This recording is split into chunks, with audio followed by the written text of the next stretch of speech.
Hello everyone, welcome to Magnet Brains, जहां आपको 100% free of cost education provide की जाती है। मतलब यहां आपको एक या दो चैप्टर पढ़ने के बाद किसी भी तरीके का कोई पेमेंट करने की नीड नहीं होती है। तो इसी अच्छी बात से स्टार्ट करते हैं आज की इस वीडियो को। This is Barkha Gupta, your computer educator for class 10th। So guess what student, आज की इस वीडियो में हम क्या स्टार्ट करने वाले हैं। आज इस वीडियो में हम स्टार्ट करने वाले हैं क्लास 10th कंप्यूटर एप्लीकेशन का जो चैप्टर नंबर 8 है, पाइथन रिवीजन का ओवरव्यू। यस स्टूडेंट, सो पाइथन चैप्टर को आज हम स्टार्ट करने वाले हैं। पाइथन प्रोग्रामिंग लैंग्वेज के बारे में हम डिस्कस करेंगे इस पूरे चैप्टर में, और आज की इस वीडियो में हम इसका ओवरव्यू डिस्कस करेंगे स्टूडेंट्स। ओवरव्यू मतलब कि इस चैप्टर में आपको क्या पढ़ना है, इस प्रोग्रामिंग लैंग्वेज में कौन कौन से कॉन्सेप्ट है जो आपको समझना है, ठीक है, कैसे प्रोग्रामिंग करना है, कौन से सॉफ्टवेयर होंगे। सो बेसिकली यही सारी चीजें हम इस चैप्टर में पढ़ेंगे। क्लियर? सो होप आपने बहुत सारी प्रोग्रामिंग लैंग्वेज के बारे में सुना होगा, लाइक सी प्लस प्लस, ठीक है, जावा, पीएचपी, कुछ डेटाबेसेस लैंग्वेज के बारे में भी आपने सुना होगा। ओके, सो पाइथन प्रोग्रामिंग लैंग्वेज क्या होती है? पाइथन एक प्रोग्रामिंग लैंग्वेज है, हाई लेवल प्रोग्रामिंग लैंग्वेज होती है, जिसमें कोड करना बहुत इजी होता है। यहाँ पे ज्यादा सिंटैक्सेस को फॉलो नहीं करना होता है। सो यदि हम कंपेयर करें बाकी अदर लैंग्वेजेस से, like C plus plus, Java से, तो they are also high level languages, but वहां पे आपको सिंटैक्स ज्यादा फॉलो करने होते हैं, उनके रूल्स रेगुलेशंस भी ज्यादा होते हैं, है ना। तो यहाँ पाइथन में क्या होता है, एक तो आपको बहुत सारे मोड मिलते हैं प्रोग्रामिंग करने के लिए। ऐसा जरूरी नहीं है, ऐसा फिक्स्ड नहीं है कि एक ही एडिटर है जहां आपको प्रोग्रामिंग करनी है। बहुत सारे एडिटर्स अवेलेबल है, अलग अलग जगह पे आप इसकी प्रोग्रामिंग कर सकते हो। Even you can do online also, आप ऑनलाइन भी पाइथन का इंटरप्रेटर अवेलेबल होता है जहां पे आप प्रोग्रामिंग कर सकते हो, और बहुत सिंपल और इजी लैंग्वेज में इसकी प्रोग्रामिंग होती है। तो हम बहुत मजे से इस चैप्टर को पढ़ेंगे। ओके स्टूडेंट्स, तो आज बेसिकली हम क्या देख लेते हैं कि पाइथन हाई लेवल लैंग्वेज है, एक इजी टू अंडरस्टैंड लैंग्वेज है, ठीक है, क्यों है, ठीक है, और इसमें हमें क्या क्या पढ़ना है बेसिकली। तो सबसे पहले हमें इस चैप्टर में पढ़ना है, चैप्टर नंबर 8 में इंट्रोडक्शन, ठीक है। इस चैप्टर के बारे में हम पढ़ेंगे कि पाइथन प्रोग्रामिंग लैंग्वेज क्या होती है, कैसे डेवलप हुई, इसकी हिस्ट्री के बारे में जानेंगे यहाँ पर कि कैसे इस लैंग्वेज का नाम पाइथन पड़ा, किस पर बेस्ड ये लैंग्वेज बनाई गई है। ओके, तो इंट्रोडक्शन पार्ट में हम इस लैंग्वेज का डिटेल इंट्रोडक्शन हिस्ट्री के साथ में पढ़ेंगे। क्लियर? नेक्स्ट में हमें पढ़ना है वर्किंग विद पाइथन या वर्किंग इन पाइथन, कि पाइथन प्रोग्रामिंग लैंग्वेज को आप कैसे इंस्टॉल करते हो, किस तरीके से उस पर वर्क करते हो। ठीक है, दो मोड होते हैं जनरली पाइथन में, script mode and interactive mode. जो डिफॉल्ट पाइथन का इंटरप्रेटर होता है वो आपको प्रोवाइड करता है, ठीक है। इसको आप डायरेक्टली इंटरनेट से डाउनलोड कर सकते हो, इंस्टॉल कर सकते हो। इसीलिए इस लैंग्वेज को क्या कहते हैं हम, free and open source language, ठीक है।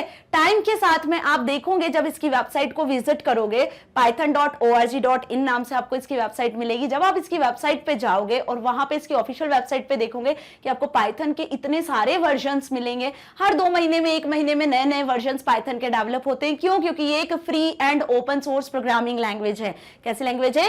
Free and open source. इसको इंस्टॉल करने के लिए, डाउनलोड करने के लिए आपको किसी तरीके का कोई पेमेंट नहीं करना होता है। इनफैक्ट यदि आप एक अच्छे प्रोग्रामर हो तो आप इसके कोड में चेंजेस करके कोई नया वर्जन, नए फीचर्स के साथ भी लॉन्च कर सकते हो, ठीक है। तो यहां पे हम देखेंगे कि वर्किंग इन पाइथन वाले टॉपिक में कि आप पाइथन को किन किन प्लेटफॉर्म से एक्सेस कर सकते हो, कहां कहां चला सकते हो। ओके, सो पाइथन को एक्सेस करने के लिए बहुत सारे आईडीईज अवेलेबल है, जैसे Jupyter notebook, spider ID, visual studio mode. बाकी पाइथन का खुद का अपना इंटरप्रेटर मोड तो होता ही है। तो हर चीज के बारे में हम यहां पर इस टॉपिक में डिस्कस करेंगे स्टूडेंट्स। ओके, नेक्स्ट है टोकन्स। अब ये चीज आपको ध्यान रखना है कि दुनिया की कोई सी भी कंप्यूटर प्रोग्रामिंग लैंग्वेज की यदि हम बात करें, कोई सी भी कंप्यूटर प्रोग्रामिंग लैंग्वेज की बात करें, आइदर सी प्लस प्लस, जावा, पाइथन, कोई सी भी प्रोग्रामिंग लैंग्वेज की, तो टोकन्स आपको हर प्रोग्रामिंग लैंग्वेज में मिलेंगे, क्योंकि ये एक बेसिक स्मॉलेस्ट यूनिट होता है प्रोग्राम की। अब प्रोग्राम करते टाइम आपको कुछ कोड लिखना होता है, तो कोड में आप लिखते क्या हो, तो जो भी आप लिख रहे हो ना कोड में, एक बेसिक लाइन, एक बेसिक वर्ड भी क्या कहलाता है, टोकन कहलाता है। तो टोकन के अंदर आपको क्या क्या पढ़ना है, कितने टाइप के टोकन हो सकते हैं, keywords, identifiers, literals, operators, punctuators. Okay, तो keyword, identifier, literal, operator, punctuator, ये सब टोकन्स की कैटेगरी में आते हैं। तो इस टॉपिक में हम इन्हें ही डिटेल में पढ़ेंगे। कि कीवर्ड क्या होता है, कीवर्ड रिजर्व्ड वर्ड्स होते हैं, ओके, जिनका अपना स्पेसिफिक मीनिंग होता है पाइथन में। उसके बाद आइडेंटिफायर्स क्या होते हैं, ठीक है, लिटरल्स क्या होते हैं, वैल्यूज क्या होती हैं, ऑपरेटर्स क्या होते हैं, देन पंक्चुएटर्स क्या होते हैं, ये सब हम यहाँ पर समझेंगे डिटेल में, ओके। इनफैक्ट हम इनका प्रैक्टिकल भी देखेंगे, ओके। सो बिल्कुल आपको डरने घबराने की जरूरत नहीं है, इस चैप्टर को हम बहुत आराम से और बहुत अच्छे से और बहुत डिटेल में पढ़ेंगे, क्लियर। अब इसके बाद जो टॉपिक आएगा वो है 8.4 bare bones of a Python program. यहाँ पे आप प्रोग्रामिंग का, पाइथन प्रोग्रामिंग का बेसिक समझ चुके होंगे टोकन्स तक, ठीक है। आप ये समझ चुके होंगे कि प्रोग्राम करते टाइम, कोड करते टाइम आपको क्या क्या यूज करना है, किन कॉन्सेप्ट को ध्यान में रखना है, कीवर्ड, आइडेंटिफायर, लिटरल, ऑपरेटर, पंक्चुएटर, इनको कैसे यूज करना है प्रोग्रामिंग करते टाइम। तो जब आपको ये चीज समझ में आ जाएगी तब आप पाइथन का एक बेसिक प्रोग्राम बना सकोगे, ठीक है। बेसिक प्रोग्राम मतलब आप कोई मैसेज प्रिंट करवा सकोगे, आप कोई कैलकुलेशन करवा सकोगे इंटरप्रेटर के थ्रू, ठीक है। तो यहाँ पे bare bones of Python program में हम ये देखेंगे कि एक्चुअली प्रोग्राम लिखते टाइम कमेंट कैसे किया जाता है, स्टेटमेंट का यूज कैसे किया जाता है, इनपुट आउटपुट किस तरीके से दिया जाता है, वो सब हम यहाँ पे सीखेंगे, ओके। सब अब इसके बाद में 8.5 की बात करते हैं, तो इसमें आएगा वेरिएबल एंड असाइनमेंट। तो हर एक प्रोग्रामिंग लैंग्वेज में देखो वेरिएबल का भी अपना रोल होता है।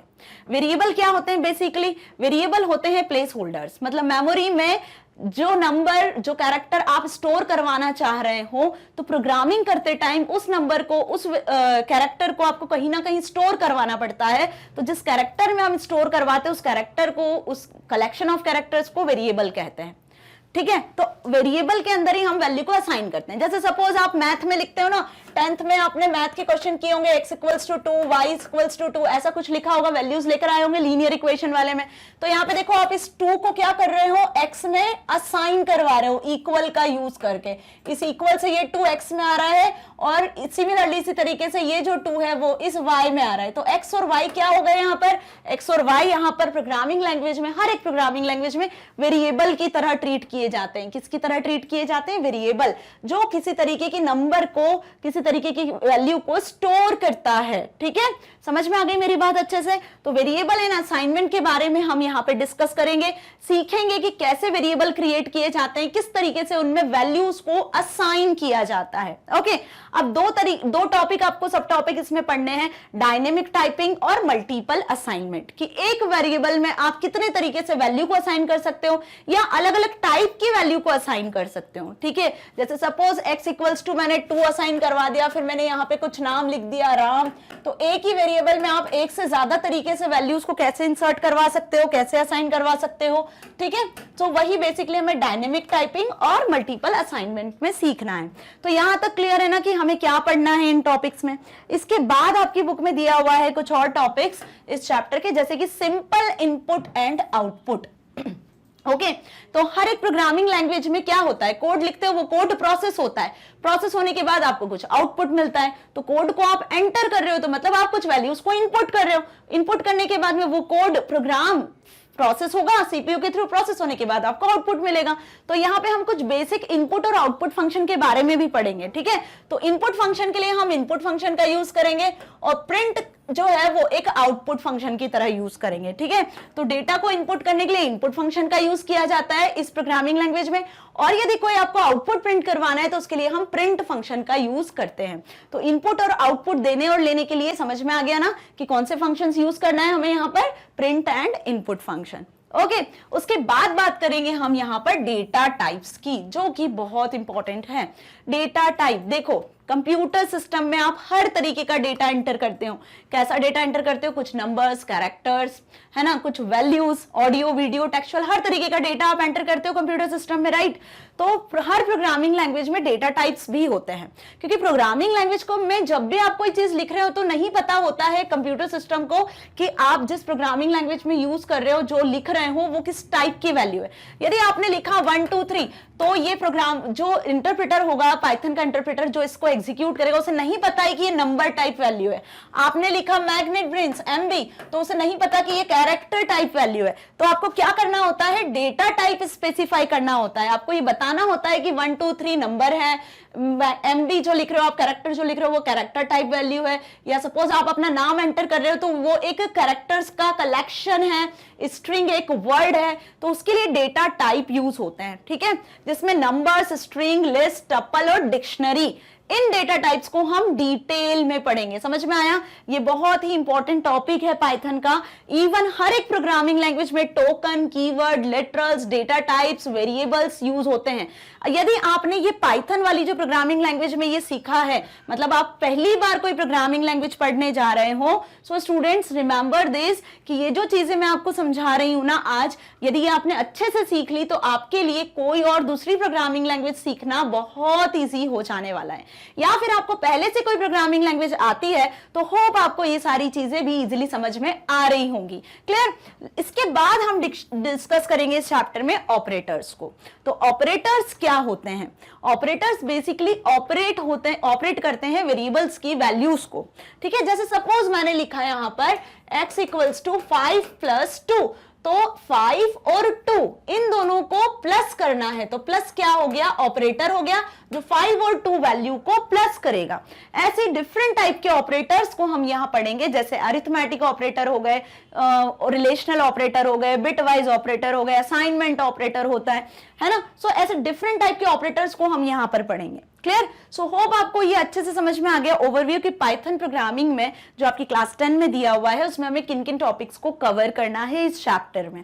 क्लियर? बाकी हम इन्हें सभी टॉपिक्स को डिटेल में पढ़ने वाले हैं। आप इस चीज से बिल्कुल बेफिक्र रहना कि आपको लिमिटेड पढ़ाया जाएगा, आपको इन सारे टॉपिक्स को डिटेल में समझाया जाएगा ताकि आपकी प्रोग्रामिंग स्किल्स भी काफी अच्छी डेवलप हो सके।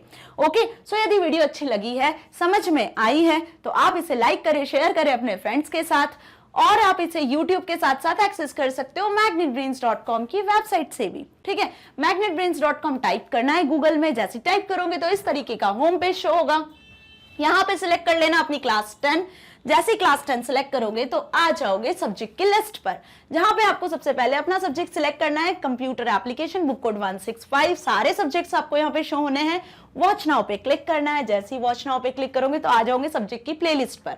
अब स्टूडेंट्स यहाँ हम कंप्यूटर एप्लीकेशन क्लास 10 बुक के सारे चैप्टर्स को कंप्लीट कर चुके हैं, पूरे 1 to 7 तक। तो अब हम एक्सेस कर रहे हैं चैप्टर नंबर 8 को। सारे 1 to 7 चैप्टर्स के वीडियो लेक्चर्स आपको यहाँ पे फ्री ऑफ कॉस्ट मिल जाने प्रैक्टिकल के साथ, जिसमें हमने HTML, cascading style sheets, internet basics, internet services, सारे चैप्टर्स को कवर कर लिया है। तो जैसे आपकी बुक में टॉपिक वाइज अरेंज्ड है ना, वैसे सारे टॉपिक वाइज, प्रैक्टिकल वाइज सारे वीडियोस यहाँ मिल जाना है। जिस भी किसी वीडियो में डाउट है आप वॉच नाउ पे क्लिक करोगे, इस तरीके से वीडियो प्ले होगा, तो कहीं किसी प्लेटफॉर्म पे जाने की जरूरत नहीं है, क्योंकि सारी चीजें आपको मिल जानी है मैग्नेट ब्रेन्स पे। मैग्नेट ब्रेन्स आपके लिए हिंदी मीडियम चैनल भी लेकर आया है, ताकि अब जो आपके हिंदी मीडियम के फ्रेंड्स हैं उन्हें भी मैग्नेट ब्रेन्स पे 100% फ्री ऑफ कॉस्ट एजुकेशन मिल सके। ओके, सो मैग्नेट ब्रेन्स आपको किंडरगार्टन से लेकर क्लास 12 तक free of cost education provide कर रहा है, ताकि आप अपनी एग्जाम में बहुत अच्छे मार्क्स को स्कोर कर सकते हो, साथ ही साथ अपनी लाइफ में कुछ बहुत अच्छा अचीव कर सकते हो। सो मिलेंगे नेक्स्ट वीडियो में इस चैप्टर की फर्स्ट वीडियो के साथ। तब तक के लिए stay here, stay happy. Thank you so much.